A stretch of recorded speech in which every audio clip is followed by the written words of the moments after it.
प्रिय दर्शक बंधु, क्या आपने कभी सोचा है कि माता लक्ष्मी की पूजा दिन के बजाय रात में विशेष रूप से क्यों की जाती है? आखिर ऐसा कौन सा रहस्य है जो अंधकार और रात्रि को स्वयं धन, वैभव और समृद्धि की देवी से जोड़ता है? क्या यह केवल एक परंपरा है या इसके पीछे वेदों, पुराणों और शास्त्रों में छिपा कोई गहरा आध्यात्मिक रहस्य मौजूद है? इस कथा में हम जानेंगे कि रात्रि और माता लक्ष्मी का संबंध कैसे बना, क्यों दीपावली की अमावस्या की रात माता लक्ष्मी का सबसे प्रिय समय माना जाता है, कैसे देवताओं, ऋषियों और स्वयं भगवान विष्णु से जुड़ी घटनाओं ने इस परंपरा को जन्म दिया, और क्यों कहा जाता है कि जब संपूर्ण संसार निद्रा में होता है तब माता लक्ष्मी अपने भक्तों के भाग्य का लेखा जोखा देखने निकलती है। ये केवल एक कहानी नहीं बल्कि शास्त्रों में वर्णित उन रहस्यों की यात्रा है जो आज भी करोड़ों लोगों की आस्था का आधार है। पुराणों में वर्णन मिलता है कि सृष्टि के प्रारंभिक काल में जब ब्रह्मांड अपनी नवयौवन अवस्था में था तब प्रकाश और अंधकार दोनों को समान महत्व प्राप्त था। उस समय देवताओं के बीच ये प्रश्न उठा कि संसार में सबसे महत्वपूर्ण शक्ति कौन सी है। कोई ज्ञान को सर्वोच्च कहता था, कोई बल को तो कोई धर्म को, किंतु भगवान विष्णु मुस्कुराते हुए जानते थे कि इन सभी शक्तियों के संचालन के लिए एक और शक्ति आवश्यक है, और वह थी श्री अर्थात लक्ष्मी। बिना लक्ष्मी के धर्म का पालन कठिन हो जाता है, ज्ञान का प्रसार रुक जाता है और बल भी अधिक समय तक टिक नहीं पाता। इसी कारण माता लक्ष्मी को केवल धन की देवी नहीं बल्कि संपूर्ण ऐश्वर्य, सौभाग्य, समृद्धि, उन्नति और मंगल की अधिष्ठात्री माना गया। एक समय देवताओं के राजा इंद्र अपने वैभव और शक्ति पर अत्यंत गर्व करने लगे। महर्षि दुर्वासा द्वारा प्रदत्त दिव्य माला का अपमान होने पर उन्होंने इंद्र को श्राप दिया। उस श्राप का प्रभाव इतना प्रबल था कि स्वर्गलोक से समृद्धि धीरे धीरे विलुप्त होने लगी, वृक्ष सूखने लगे, पुष्प मुरझाने लगे, यज्ञों की शक्ति क्षीण होने लगी और देवताओं के मुख से तेज लुप्त होने लगा। वास्तव में यह सब इसलिए हुआ क्योंकि माता लक्ष्मी ने स्वर्गलोक का त्याग कर दिया था। जहां लक्ष्मी नहीं रहती वहां वैभव अधिक समय तक नहीं टिक सकता। देवता भयभीत हो गए। उन्होंने भगवान विष्णु की शरण ली। तब भगवान ने समुद्र मंथन का उपाय बताया। समुद्र मंथन की वह घटना केवल अमृत प्राप्ति की कथा नहीं थी बल्कि माता लक्ष्मी के पुनः प्रकट होने का भी दिव्य अवसर था। जब देवता और असुर मंदराचल पर्वत को मथनी बनाकर क्षीरसागर का मंथन कर रहे थे तब अनेक दिव्य रत्न प्रकट हुए। अंततः वह क्षण आया जब एक दिव्य प्रकाश संपूर्ण ब्रह्मांड में फैल गया। उस प्रकाश के मध्य से माता महालक्ष्मी प्रकट हुई। उनके हाथों में कमल था। उनके मुखमंडल से करोड़ों चंद्रमाओं के समान शीतल आभा निकल रही थी और देवता उनके दर्शन से अभिभूत हो उठे। अनेक पुराणों में वर्णन है कि उनका प्राकट्य ऐसी बेला में हुआ जब प्रकाश और अंधकार का अद्भुत संगम था। इसी घटना को बाद में लक्ष्मी और रात्रि के गूढ़ संबंध का प्रतीक माना गया। शास्त्रों में रात्रि को केवल अंधकार नहीं कहा गया है, रात्रि को आत्मचिंतन, साधना और दिव्य शक्तियों के अवतरण का समय माना गया है। दिन में मनुष्य का मन संसार के कार्यों में व्यस्त रहता है, लेकिन रात्रि में वातावरण शांत होने लगता है। जब बाहरी कोलाहल कम होता है तब आंतरिक चेतना अधिक सक्रिय होती है। इसी कारण अनेक आर्षि मुनि रात्रि के समय जप, तप और ध्यान किया करते थे। लक्ष्मी तंत्र और विभिन्न आगम ग्रंथों में संकेत मिलता है कि देवी की कृपा प्राप्त करने के लिए मन का शांत और निर्मल होना आवश्यक है। रात्रि इस स्थिति को सहज रूप से उत्पन्न करती है। कहा जाता है कि माता लक्ष्मी को प्रकाश प्रिय है, किंतु वह प्रकाश केवल सूर्य का नहीं होता। दीपक का प्रकाश भी उतना ही महत्वपूर्ण माना गया है। जब अमावस्या की रात्रि में चारों ओर अंधकार छाया होता है और भक्त अपने घरों में दीप जलाते हैं तब वह केवल रोशनी करने का कार्य नहीं होता बल्कि यह संदेश होता है कि मनुष्य ने अपने भीतर के अज्ञान और नकारात्मकता को दूर करने का प्रयास किया है। इसी कारण दीपावली की रात्रि में लक्ष्मी पूजन का विशेष महत्व बताया गया है। अंधकार के मध्य जलता हुआ दीपक आशा, श्रद्धा और आध्यात्मिक जागरण का प्रतीक बन जाता है। और माना जाता है कि ऐसे वातावरण में माता लक्ष्मी का आगमन होता है। पुराणों में एक और रहस्य का उल्लेख मिलता है। कहा जाता है कि रात्रि के समय देव शक्तियां पृथ्वी लोक का सूक्ष्म निरीक्षण करती हैं। वे देखती हैं कि कौन सा घर स्वच्छ है, कहां श्रद्धा है, कहां प्रेम है, कहां धर्म का पालन होता है और कहां केवल दिखावा है। माता लक्ष्मी केवल धन नहीं देती, बल्कि वह उस स्थान का चयन करती है जहां सदाचार, विनम्रता और पवित्रता निवास करती हो। इसलिए प्राचीन काल से यह परंपरा चली आ रही है कि रात्रि में लक्ष्मी पूजन के समय घर की सफाई, दीपदान और मंत्रोच्चार किया जाए। यहीं से प्रारंभ होता है वह गहरा रहस्य जो बताता है कि रात्रि माता लक्ष्मी की विशेष प्रिय क्यों मानी गई। लेकिन यह रहस्य अभी पूरा नहीं हुआ है, क्योंकि आगे की कथा में हम जानेंगे कि स्वयं भगवान विष्णु ने रात्रि और लक्ष्मी के संबंध को कैसे स्थापित किया, क्यों अमावस्या को देवी का विशेष दिवस माना गया और किस प्रकार एक दिव्य घटना ने इस परंपरा को युगों युगों तक अमर बना दिया।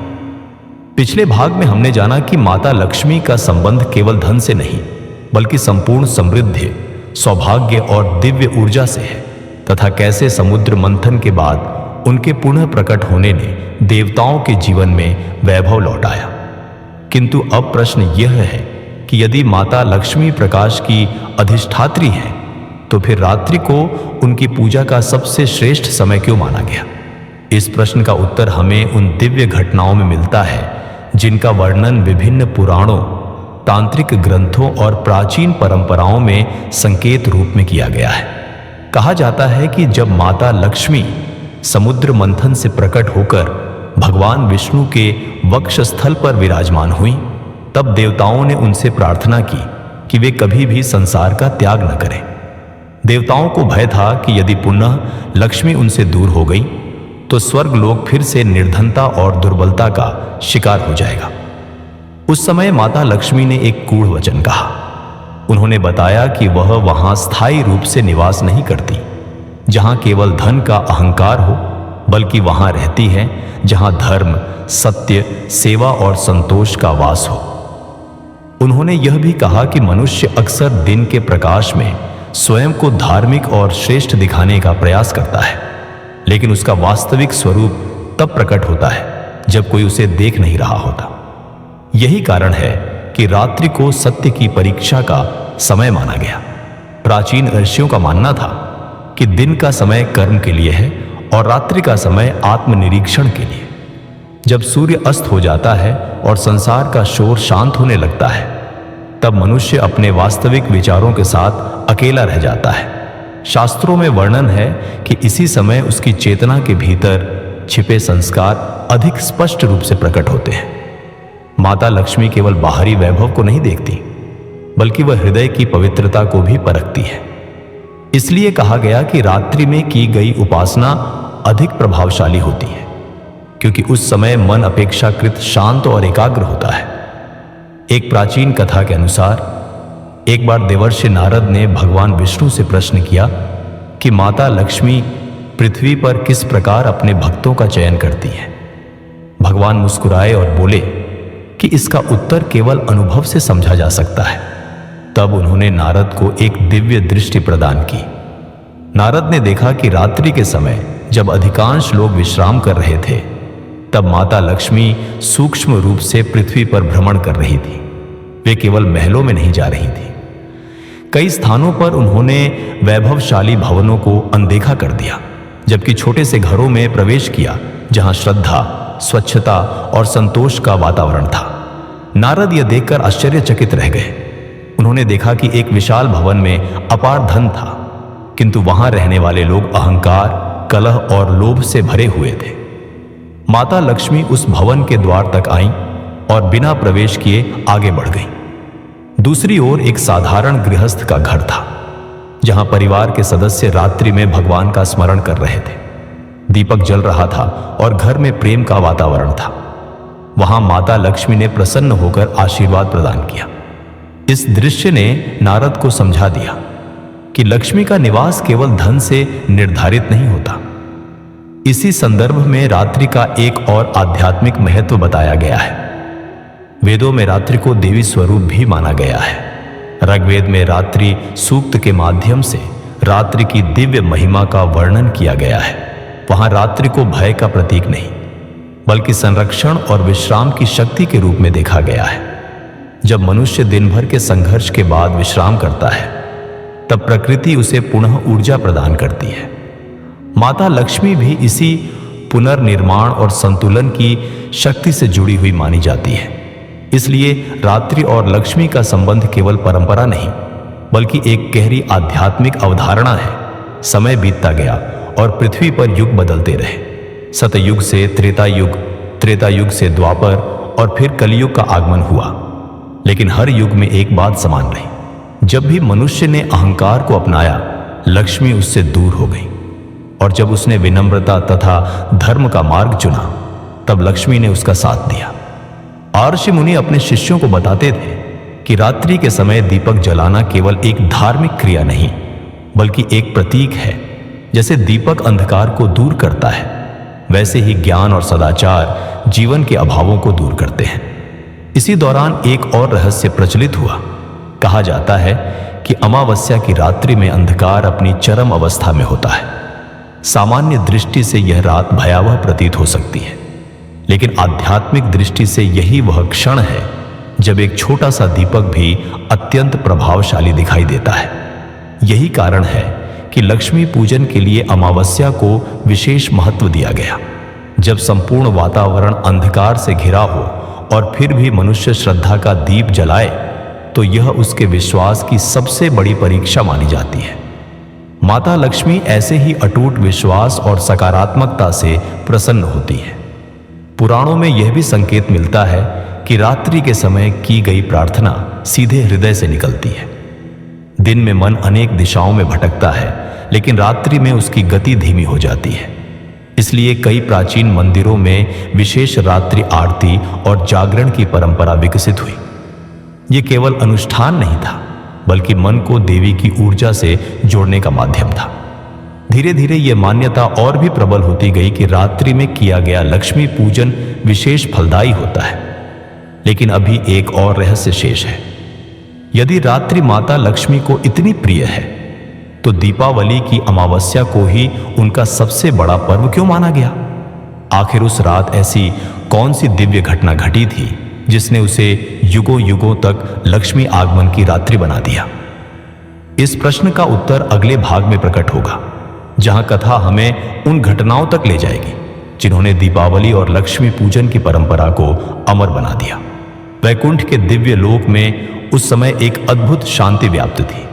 भगवान विष्णु शेषनाग की शैया पर विराजमान थे और माता लक्ष्मी उनके चरणों की सेवा कर रही थी। देवताओं, अर्षियों और दिव्य शक्तियों के मध्य रात्रि के महत्व को लेकर अनेक चर्चाएं होती थी, किंतु उस रहस्य की पूर्ण व्याख्या किसी को ज्ञात नहीं थी। सभी जानते थे कि माता लक्ष्मी का संबंध समृद्धि से है। सभी जानते थे कि दीपावली की अमावस्या को उनका विशेष पूजन किया जाता है, लेकिन उस परंपरा के पीछे छिपे आध्यात्मिक रहस्य को बहुत कम लोग समझते थे। एक बार देवर्षि नारद पुनः वैकुंठ पहुंचे। उनके मन में वही प्रश्न था जो युगों से असंख्य भक्तों के मन में उठता रहा है। उन्होंने भगवान विष्णु और माता लक्ष्मी को प्रणाम किया और विनम्र स्वर में कहा कि पृथ्वी लोक पर करोड़ों लोग श्रद्धा से आपकी पूजा करते हैं, लेकिन उनमें से अधिकांश केवल परंपरा का पालन करते हैं। वे यह नहीं जानते कि रात्रि को ही लक्ष्मी पूजन का सर्वोच्च समय क्यों माना गया। नारद की बात सुनकर भगवान विष्णु मुस्कुराए, जबकि माता लक्ष्मी के मुख पर गंभीरता दिखाई दी। ऐसा प्रतीत हो रहा था जैसे यह प्रश्न केवल एक जिज्ञासा नहीं, बल्कि एक गहरे आध्यात्मिक सत्य का द्वार खोलने वाला हो। तब माता लक्ष्मी ने स्वयं उत्तर देना आरंभ किया। उन्होंने कहा कि जब तक मनुष्य केवल बाहरी प्रकाश को देखता है, तब तक वह जीवन के आधे सत्य को ही समझ पाता है। वास्तविक प्रकाश वह है जो अंधकार के मध्य भी मार्ग दिखाए। यदि चारों ओर केवल प्रकाश ही प्रकाश हो, तो दीपक का महत्व कौन समझेगा? यदि जीवन में कभी अभाव ना आए, तो समृद्धि का मूल्य कौन जानेगा? यदि अंधकार न हो, तो प्रकाश की महिमा कैसे प्रकट होगी? यही कारण है कि प्रकृति ने दिन और रात्रि दोनों की रचना की है। दोनों एक दूसरे के विरोधी नहीं बल्कि पूरक है। माता लक्ष्मी ने आगे कहा कि अमावस्या की रात्रि इस सिद्धांत का सर्वोच्च प्रतीक है। उस समय आकाश में चंद्रमा भी दिखाई नहीं देता, चारों ओर अंधकार का साम्राज्य होता है। बाहरी दृष्टि से देखने पर ऐसा लगता है मानो प्रकाश पर अंधकार की विजय हो गई हो, लेकिन वास्तव में उसी क्षण मनुष्य को अपने भीतर का दीपक जलाने का अवसर मिलता है। जब भक्त अमावस्या की रात्रि में दीप जलाते हैं तो वे केवल घर को प्रकाशित नहीं करते, बल्कि यह घोषणा करते हैं कि चाहे परिस्थितियां कितनी भी कठिन क्यों ना हो, उनका विश्वास जीवित है।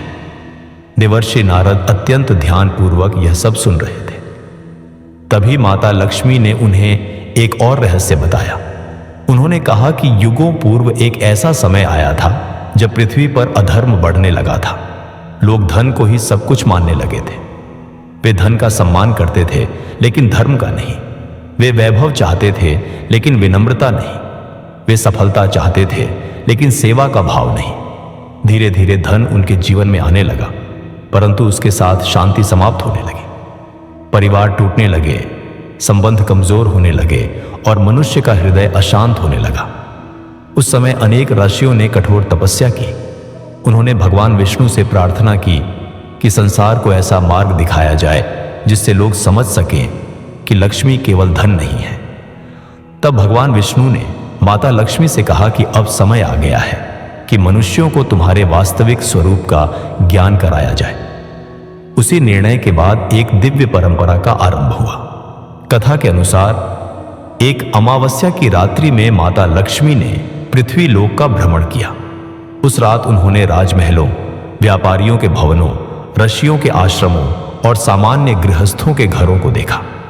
उन्होंने पाया कि कई स्थानों पर अपार संपत्ति थी, लेकिन वहां भय और असुरक्षा भी थी। कुछ स्थानों पर सोने चांदी के भंडार थे, लेकिन वहां प्रेम का अभाव था। दूसरी ओर ऐसे घर भी थे जहां धन बहुत कम था, लेकिन परिवार में एकता, श्रद्धा और संतोष था। तब माता लक्ष्मी ने घोषणा की कि भविष्य में मेरा स्थायी निवास केवल वहीं होगा जहां धन के साथ धर्म भी होगा, जहां वैभव के साथ विनम्रता होगी, जहां समृद्धि के साथ सेवा का भाव होगा, जहां मनुष्य केवल अपने लिए नहीं बल्कि दूसरों के कल्याण के लिए भी सोचता होगा। उसी क्षण से यह मान्यता प्रचलित हुई कि लक्ष्मी केवल संपत्ति नहीं बल्कि सद्गुणों की संरक्षिका भी है। कहा जाता है कि उसी रात्रि अनेक ऋषियों को दिव्य अनुभूति प्राप्त हुई। उन्होंने देखा कि माता लक्ष्मी का तेज दीपकों की ज्योति में समाहित हो रहा है। प्रत्येक दीपक केवल प्रकाश नहीं दे रहा था बल्कि एक संदेश भी दे रहा था। पहला दीपक श्रद्धा का प्रतीक था, दूसरा विश्वास का, तीसरा ज्ञान का, चौथा सेवा का और पांचवां संतोष का। आर्षियों ने समझ लिया कि जब तक ये 5 दीपक मनुष्य के जीवन में प्रज्वलित नहीं होते, तब तक केवल धन प्राप्त कर लेना वास्तविक लक्ष्मी प्राप्ति नहीं कहलाता। यही कारण है कि धीरे धीरे दीपावली का पर्व केवल उत्सव नहीं रहा, वह एक आध्यात्मिक साधना बन गया। घरों की सफाई केवल धूल हटाने के लिए नहीं की जाती थी, बल्कि यह संकेत था कि मनुष्य अपने भीतर के दोषों को भी दूर करने का प्रयास करे। दीपक केवल सजावट नहीं थे बल्कि अज्ञान पर ज्ञान की विजय के प्रतीक थे। और रात्रि केवल समय नहीं थी बल्कि आत्मचिंतन का अवसर थी। माता लक्ष्मी ने नारद से कहा कि जब कोई भक्त रात्रि में श्रद्धा से मेरा स्मरण करता है तो वह संसार की भागदौड़ से कुछ समय के लिए स्वयं को अलग कर लेता है। उसी क्षण उसका मन मेरी ऊर्जा को ग्रहण करने योग्य बनता है। दिन में मन बाहर की ओर दौड़ता है, जबकि रात्रि में वह भीतर की ओर लौटता है। यही कारण है कि रात्रि का पूजन अधिक प्रभावशाली माना गया। नारद अब उस रहस्य को समझने लगे थे, लेकिन उनके मन में अभी भी एक प्रश्न शेष था। यदि माता लक्ष्मी धर्म और संतोष को इतना महत्व देती है, तो फिर संसार में ऐसे अनेक लोग क्यों दिखाई देते हैं जिनके पास अपार धन है, लेकिन वे धर्म के मार्ग पर नहीं चलते? क्या वह भी लक्ष्मी की कृपा है या उसके पीछे कोई और रहस्य छिपा हुआ है? नारद के मन में उठे इस प्रश्न को माता लक्ष्मी बिना पूछे ही समझ गई। उनके मुख पर एक रहस्यमयी मुस्कान उभरी। उन्होंने कहा कि लक्ष्मी के भी अनेक स्वरूप हैं और जब तक मनुष्य उन स्वरूपों का अंतर नहीं समझता तब तक वह धन और दिव्य कृपा के बीच का भेद नहीं जान सकता।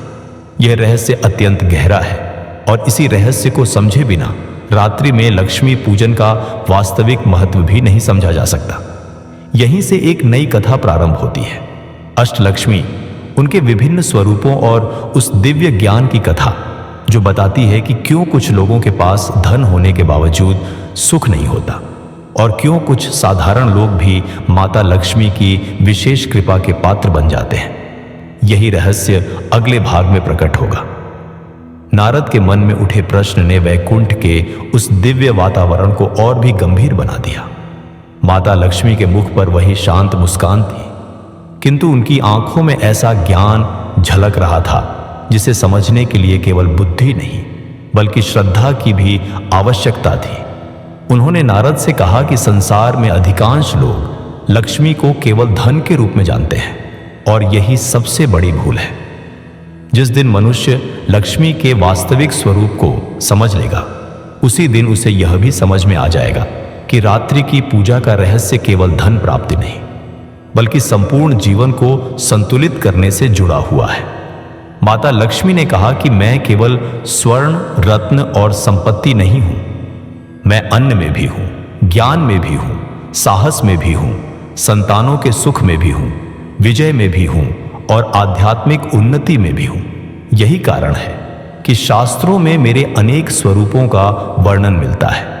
जब कोई व्यक्ति केवल धन को लक्ष्मी समझ लेता है तब वह मेरे एक छोटे से अंश को ही पहचान पाता है, लेकिन जो मेरे व्यापक स्वरूप को समझ लेता है वह जान जाता है कि वास्तविक समृद्धि जीवन के अनेक आयामों से मिलकर बनती है। उन्होंने आगे कहा कि इसी सत्य को समझाने के लिए ऋषियों ने अष्टलक्ष्मी की अवधारणा को प्रकट किया। आदि लक्ष्मी, धान्य लक्ष्मी, गज लक्ष्मी, संतान लक्ष्मी, वीर लक्ष्मी, विजय लक्ष्मी, विद्या लक्ष्मी और धन लक्ष्मी, ये सभी जीवन की विभिन्न आवश्यकताओं और आशीर्वादों का प्रतिनिधित्व करती हैं।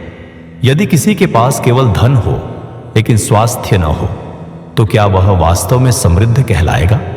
यदि किसी के पास संपत्ति हो लेकिन परिवार में प्रेम न हो तो क्या वह सुखी होगा? यदि किसी के पास ज्ञान न हो तो क्या वह अपने धन का सदुपयोग कर पाएगा? यही कारण है कि माता लक्ष्मी का वास्तविक स्वरूप बहुआयामी माना गया है। नारद ये सुनकर मंत्रमुग्ध हो गए। तभी माता लक्ष्मी ने उन्हें पृथ्वी लोक का एक और दृश्य दिखाया। उन्होंने देखा कि एक धनी व्यापारी था जिसके पास असीम संपत्ति थी। उसके भंडार सोने और रत्नों से भरे हुए थे, लेकिन वह हर समय भय में जीता था। उसे अपनी संपत्ति खोने का डर सताता रहता था। वह किसी पर विश्वास नहीं करता था। उसके घर में वैभव तो था लेकिन शांति नहीं थी। उसके भोजन में स्वाद था लेकिन संतोष नहीं था। उसके महल में रोशनी थी लेकिन हृदय में अंधकार था। इसके विपरीत उन्होंने एक साधारण किसान को देखा। उसका घर छोटा था, उसके पास सीमित साधन थे, लेकिन उसके परिवार में प्रेम था। वह प्रतिदिन भगवान का स्मरण करता था। वह अपनी आय का एक भाग जरूरतमंदों की सहायता में लगाता था। उसके घर में कोई विलासिता नहीं थी, फिर भी वहां एक अद्भुत संतोष और आनंद का वातावरण था। माता लक्ष्मी ने नारद से पूछा कि इन दोनों में वास्तव में अधिक समृद्ध कौन है? नारद कुछ क्षण मौन रहे। फिर माता लक्ष्मी ने रात्रि के महत्व को इस ज्ञान से जोड़ते हुए कहा कि दिन के समय मनुष्य बाहरी उपलब्धियों में व्यस्त रहता है। वह धन कमाने, कार्य करने और संसार की जिम्मेदारियों को निभाने में लगा रहता है, लेकिन रात्रि उसे अवसर देती है कि वह स्वयं से प्रश्न करे, क्या मैं केवल धन अर्जित कर रहा हूं या वास्तविक समृद्धि भी प्राप्त कर रहा हूं? क्या मेरे जीवन में संतोष है? क्या मेरे संबंध मधुर है?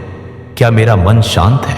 क्या मैं धर्म के मार्ग पर चल रहा हूं? यही आत्ममंथन रात्रि को विशेष बनाता है। उन्होंने कहा कि अमावस्या की रात्रि इस आत्ममंथन का सर्वोच्च क्षण है। जैसे समुद्र मंथन से अमृत निकला था, वैसे ही मन का मंथन करने पर ज्ञान निकलता है। जब मनुष्य दीपक जलाकर लक्ष्मी पूजन करता है तो वह प्रतीकात्मक रूप से अपने भीतर के अंधकार को पहचानने और उसे दूर करने का संकल्प लेता है। इसलिए शास्त्रों में कहा गया कि केवल विधि विधान से की गई पूजा पर्याप्त नहीं है। यदि मन में लोभ, अहंकार और द्वेष भरा हो तो पूजा का वास्तविक फल प्राप्त नहीं होता। नारद अब धीरे धीरे उस रहस्य की गहराई को समझ रहे थे। उन्हें अनुभव होने लगा कि रात्रि में लक्ष्मी पूजा का संबंध केवल किसी शुभ मुहूर्त से नहीं, बल्कि मनुष्य की आंतरिक यात्रा से है। इसी बीच माता लक्ष्मी ने एक और महत्वपूर्ण रहस्य प्रकट किया। उन्होंने कहा कि जब भक्त रात्रि में दीपक जलाते हैं तो वह केवल अपने घर के लिए नहीं जलता, उसका प्रकाश सूक्ष्म रूप से पूरे वातावरण को प्रभावित करता है। श्रद्धा से जलाया गया दीपक केवल तेल और बाती से नहीं जलता, बल्कि उसमें विश्वास की ऊर्जा भी समाहित होती है। यही कारण है कि दीपावली की रात्रि में लाखों दीपकों का प्रकाश केवल भौतिक रोशनी नहीं फैलाता, बल्कि सामूहिक सकारात्मकता का निर्माण करता है। माता लक्ष्मी की वाणी सुनकर नारद का हृदय आनंद से भर गया।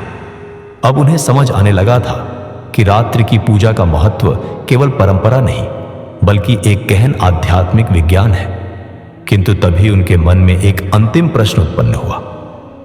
यदि रात्रि आत्मचिंतन और लक्ष्मी कृपा का समय है, तो फिर कलयुग के मनुष्यों के लिए सबसे महत्वपूर्ण संदेश क्या है? आज के युग में जब लोग धन की दौड़ में पहले से कहीं अधिक व्यस्त हैं, तब माता लक्ष्मी वास्तव में अपने भक्तों से क्या अपेक्षा करती है? नारद का यह प्रश्न सुनकर माता लक्ष्मी कुछ क्षण मौन रही। वैकुंठ का वातावरण और भी दिव्य हो गया। ऐसा प्रतीत हो रहा था मानो अब वह रहस्य प्रकट होने वाला है जो इस पूरी कथा का सार है। वही रहस्य जो बताता है कि लक्ष्मी केवल पूजा से नहीं, बल्कि जीवन की एक विशेष दृष्टि से प्रसन्न होती है। यही अंतिम और सबसे महत्वपूर्ण ज्ञान अगले भाग में प्रकट होगा। वैकुंठ में कुछ क्षणों के लिए गहरा मौन छा गया। देवर्षि नारद माता लक्ष्मी के मुखमंडल की ओर देख रहे थे। उनके मन में उठे अंतिम प्रश्न का उत्तर केवल एक जिज्ञासा का समाधान नहीं था, बल्कि उस ज्ञान का द्वार था जिसकी खोज युगों से आर्षि, मुनि और भक्त करते आए थे। भगवान विष्णु शांत भाव से विराजमान थे और ऐसा प्रतीत हो रहा था मानो संपूर्ण ब्रह्मांड भी उस उत्तर को सुनने की प्रतीक्षा कर रहा हो। तब माता लक्ष्मी ने अत्यंत मधुर किंतु गंभीर स्वर में कहा कि कलयुग का सबसे बड़ा संकट निर्धनता नहीं है, बल्कि असंतोष है। मनुष्य जितना प्राप्त करता है उससे अधिक पाने की इच्छा करने लगता है। उसके पास जो है उसका आनंद लेने के बजाय वह उस चीज के पीछे भागता रहता है जो उसके पास नहीं है। यही कारण है कि धन बढ़ने के बाद भी अनेक लोगों के जीवन में शांति नहीं आती। बाहरी समृद्धि बढ़ जाती है, लेकिन भीतर का खालीपन वैसा ही बना रहता है। जब तक मनुष्य इस सत्य को नहीं समझता, तब तक वह लक्ष्मी के वास्तविक स्वरूप को नहीं जान सकता। माता लक्ष्मी ने कहा कि लोग अक्सर सोचते हैं कि मैं केवल वहीं निवास करती हूं जहां सोना, चांदी और वैभव हो, लेकिन यह पूर्ण सत्य नहीं है। मैं वहां भी निवास करती हूं जहां परिवार में प्रेम हो, जहां माता पिता का सम्मान होता हो, जहां अतिथि का आदर किया जाता हो, जहां परिश्रम को महत्व दिया जाता हो और जहां धर्म के अनुसार जीवन जीने का प्रयास किया जाता हो। यदि केवल धन ही मेरे आने का कारण होता तो संसार का हर धनी व्यक्ति सुखी होता, लेकिन ऐसा नहीं है। इसका कारण यही है कि लोग मेरे एक स्वरूप को तो स्वीकार कर लेते हैं, लेकिन मेरे अन्य स्वरूपों की उपेक्षा कर देते हैं। उन्होंने आगे कहा कि रात्रि में लक्ष्मी पूजा की परंपरा मनुष्य को यही याद दिलाने के लिए स्थापित हुई थी। जब दिन भर का शोर समाप्त हो जाता है, जब व्यापार, कार्य और संसार की भागदौड़ कुछ समय के लिए शांत हो जाती है, तब मनुष्य को अवसर मिलता है कि वह स्वयं से प्रश्न करे, मैं किस दिशा में जा रहा हूं? क्या मैं केवल संग्रह कर रहा हूं या जीवन का निर्माण भी कर रहा हूं? क्या मैं केवल धन कमा रहा हूं या अपने परिवार, समाज और आत्मा के लिए भी कुछ कर रहा हूं? यही प्रश्न मनुष्य को वास्तविक समृद्धि की ओर ले जाते हैं। कथा के अनुसार एक बार पृथ्वी लोक पर एक वृद्ध साधु अपने शिष्यों को यही शिक्षा दे रहे थे। उन्होंने अपने सामने रखे हुए एक दीपक की ओर संकेत किया और कहा कि इस दीपक को ध्यान से देखो। इसमें तेल है, बाती है और अग्नि है। यदि इनमें से कोई एक भी तत्व न हो तो दीपक नहीं जल सकता। उसी प्रकार जीवन में भी केवल धन पर्याप्त नहीं है। धन तेल की तरह है, ज्ञान बाती की तरह है और धर्म उस अग्नि की तरह है जो जीवन को प्रकाशित करती है। यदि इनमें से किसी एक का अभाव हो जाए तो समृद्धि अधूरी रह जाती है। शिष्यों ने यह सुनकर पूछा कि फिर माता लक्ष्मी को प्रसन्न करने का सबसे सरल उपाय क्या है? साधु मुस्कुराए और बोले कि माता लक्ष्मी को प्रसन्न करने का सबसे बड़ा उपाय है उनके दिए हुए वरदानों का सम्मान करना। जो व्यक्ति अपने परिश्रम का सम्मान करता है, जो अपने परिवार का सम्मान करता है, जो ईमानदारी से जीवन जीता है, जो आवश्यकता पड़ने पर दूसरों की सहायता करता है और जो प्राप्त वस्तुओं के लिए कृतज्ञ रहता है, वह अनजाने में ही लक्ष्मी की उपासना कर रहा होता है। इसी सत्य को समझाने के लिए शास्त्रों में दीपावली की अमावस्या को विशेष महत्व दिया गया। अमावस्या का अंधकार मनुष्य के भीतर मौजूद अज्ञान, भय, लोभ और नकारात्मकता का प्रतीक माना गया, जबकि दीपक का प्रकाश ज्ञान, विश्वास और आशा का प्रतीक बना। जब भक्त रात्रि में दीप जलाकर माता लक्ष्मी की पूजा करते हैं तो वे केवल धन की कामना नहीं करते, वे यह संकल्प भी लेते हैं कि अपने जीवन से अंधकार को हटाकर प्रकाश की ओर बढ़ेंगे। माता लक्ष्मी ने नारद से कहा कि यही कारण है कि रात्रि मेरी प्रिय है, क्योंकि रात्रि मनुष्य को स्वयं से मिलाती है। दिन में वह संसार को देखता है, लेकिन रात्रि में वह अपने भीतर झांकता है। दिन में वह दूसरों को प्रभावित करने का प्रयास करता है, लेकिन रात्रि में वह अपने वास्तविक स्वरूप के साथ होता है। और जब कोई मनुष्य अपने वास्तविक स्वरूप को पहचानने लगता है, तभी वह मेरी कृपा का वास्तविक पात्र बनता है। नारद अब उस रहस्य को पूर्ण रूप से समझ चुके थे। उन्होंने विनम्रता से माता लक्ष्मी और भगवान विष्णु को प्रणाम किया। उनके हृदय में अब कोई प्रश्न शेष नहीं था।